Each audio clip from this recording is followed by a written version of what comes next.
democracynow.org, The War and Peace Report. I'm Amy Goodman. And I'm Juan Gonzalez. Welcome to all of our listeners and viewers around the country and around the world. As the war in Afghanistan approaches its 10th anniversary, a pair of new reports have just come out revealing how the Pentagon has squandered tens of billions of dollars while tripling the amount of no-bid contracts. The Bipartisan Commission on Wartime Contracting has concluded that between $31 billion and $60 billion spent on projects in Iraq and Afghanistan over the last 10 years have been lost to waste and fraud. In Afghanistan, the Commission found the U.S. is indirectly funding the Taliban as money diverted from U.S.-backed projects is paid out to militants to ensure safety. Meanwhile, the Pentagon's use of no-bid contracts has tripled since the United States was attacked on 9/11, in spite of promises to reform the controversial practice. According to a new investigative report from the Center for Public Integrity, no-bid spending has ballooned from $50 billion in 2003 to $140 billion in 2011. We're joined by two guests in Washington, D.C. Charles Tiefer is a member of the Wartime Contracting Commission, a professor of government contracting at University of Baltimore Law School, and Sharon Weinberger, journalist and author of an investigative series for the Center for Public Integrity on the no-bid contracts called Windfalls of War. We welcome you both to Democracy Now! Let's begin with Charles Tiefer of the Wartime Contracting Commission. What were your major findings? Well, Amy, as you mentioned, we found that there had been between $31 billion and up to $60 billion of waste, that there was a shocking lack of competition, that we are, besides that waste, we are also building billions of dollars of unsustainable contracts that after we withdraw, either we'll have to continue funding or will collapse, and that we have moved in the military and in state and AID to depending on contractors. There are as many contractors in the war zone as there are soldiers, but we haven't adjusted our thinking for it, we haven't adjusted our structure for it. We need to change a lot to deal with the new way war is conducted with contractors. And Charles Tiefer, apparently much of the expenditure is not so much in terms of weapons or hard materials of war, but the services that many of these contractors provide. What's the difference in the kind of oversight that the Pentagon has over weapon systems as opposed to the services? Well, that's exactly right, Juan. In World War II, what we bought from contractors were munitions. And when we buy munitions today from contractors, by and large we buy them in the United States. They can be inspected here. Even the factories that would make them can be inspected here. So we have oversight. In contrast, what we buy in Iraq and in Afghanistan are services like dining facilities, like private security for convoys and for static places like forts and camps, like translation services for that we hire through contractors, the thousands of translators we need. And we don't have a good system for overseeing these. Basically, we hire the contractor, and to some extent, we don't find out if the contractor is providing the quality that we need of these services. Sharon Weinberger, can you name names? Can you talk about exactly what contractors are getting what? Well, you know, there are some of the more well-known contracts that are not necessarily what are called sole source contracts, but are considered non-competitive. I think the most famous one is the 2001 contract that went to KBR for basically for base services, the log cap contract, which over 10 years has grown to $37 billion. And it's basically $37 billion in 10 years of work that hasn't been competed. But you know, it's less about the companies than about how the government, and in this case, the Pentagon, actually conducts its business. Now, of course, KBR was owned by Halliburton, which was headed by Cheney before he was vice president. Right. And the questions that were raised about that contract and similar sort of, long-term umbrella contracts is, how do you know that you're getting anything at the price you should? I mean, there were, I think, upwards of 37 referrals for possible fraud in the contract. It was almost unprecedented in the number of billing irregularities, in fraud referrals, and in just basically waste, fraud, and abuse. And the company, KBR, comes back and says, well, why are you demonizing us? And they may have a point there, that it's less about which company has the contract than basically the contract, the way the contract is set up, that sort of sets itself up to fail and to waste money.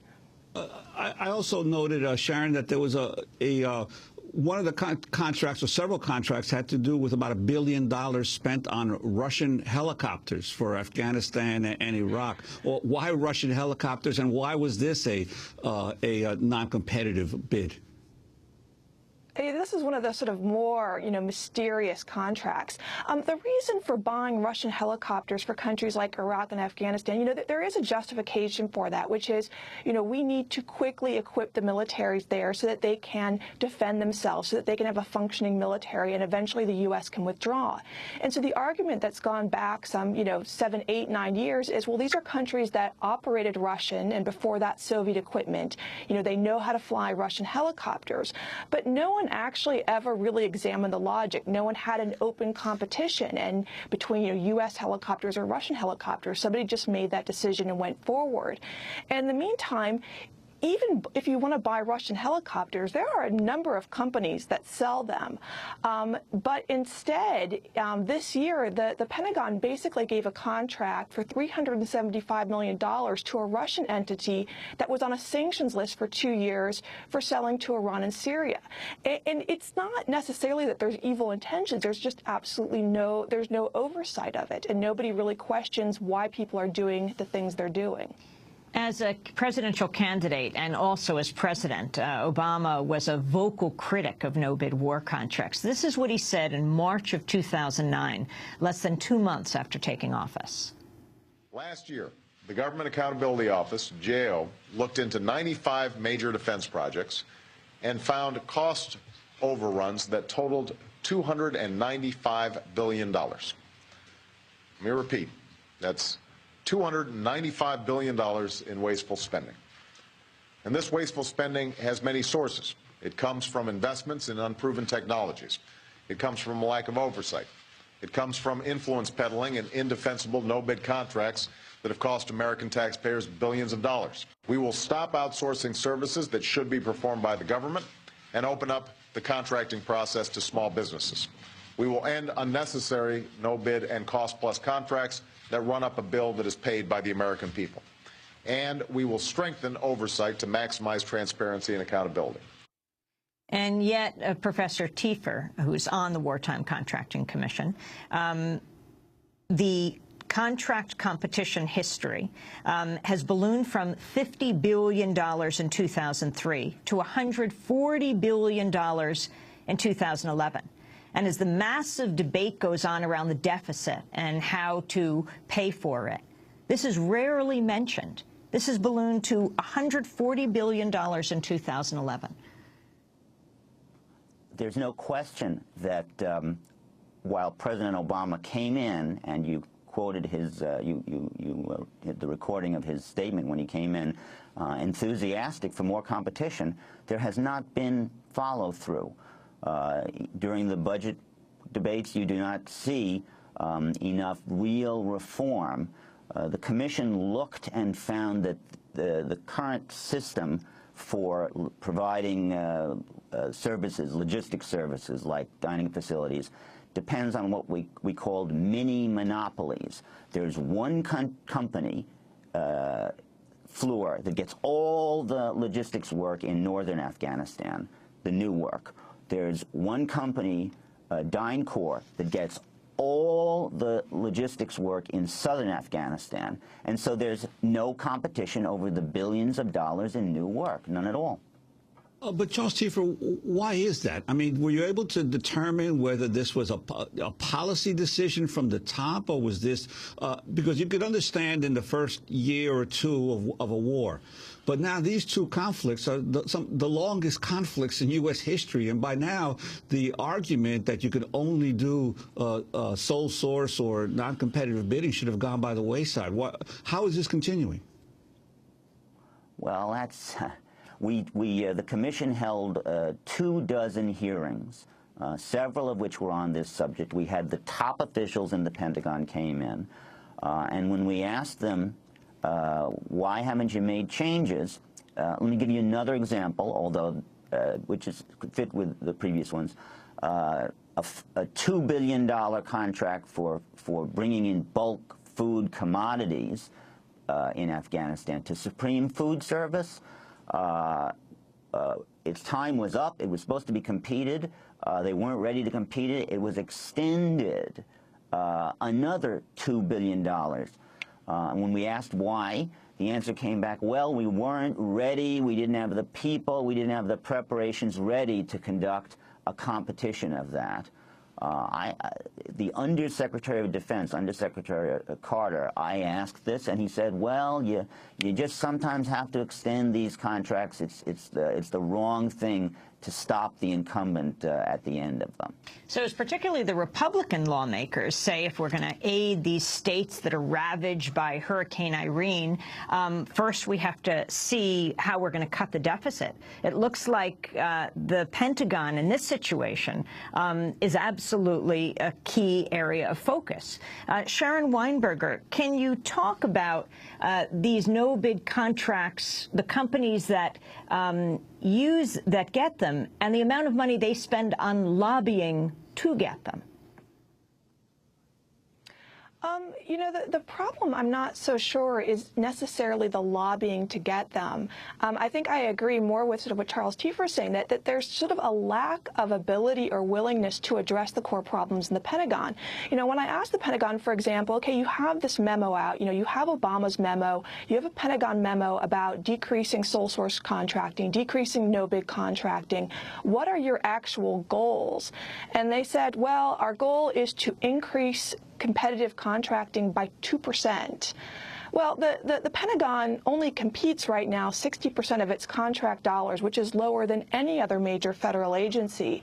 And so if your goal is 2% improvement, and you haven't achieved that. I mean, over the 2 years since Obama first said that he wants to sort of get rid of, to decrease no-bid contracting, there has been zero improvement, at least for the Pentagon.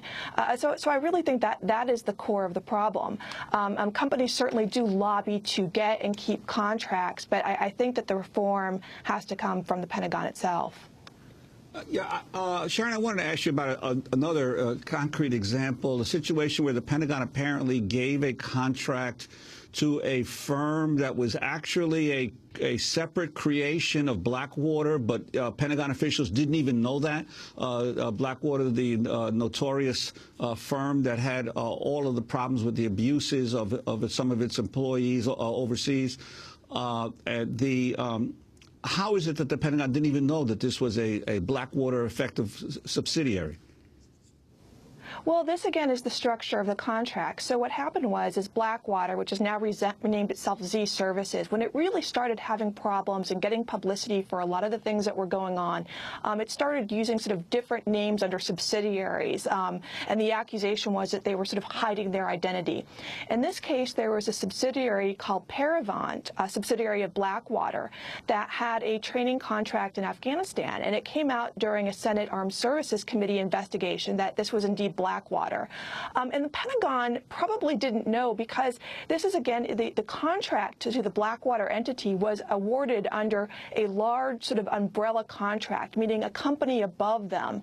In this case, I believe it was Raytheon, had the main contract, and then below them there were subcontractors. So you have all these levels of pass-through where you have one company that has an umbrella. That money then goes down to other subprimes working for the main company. And the Pentagon has a real problem with overseeing where's the money going, who is doing it, who is performing on it. And it took, you know, a Senate investigation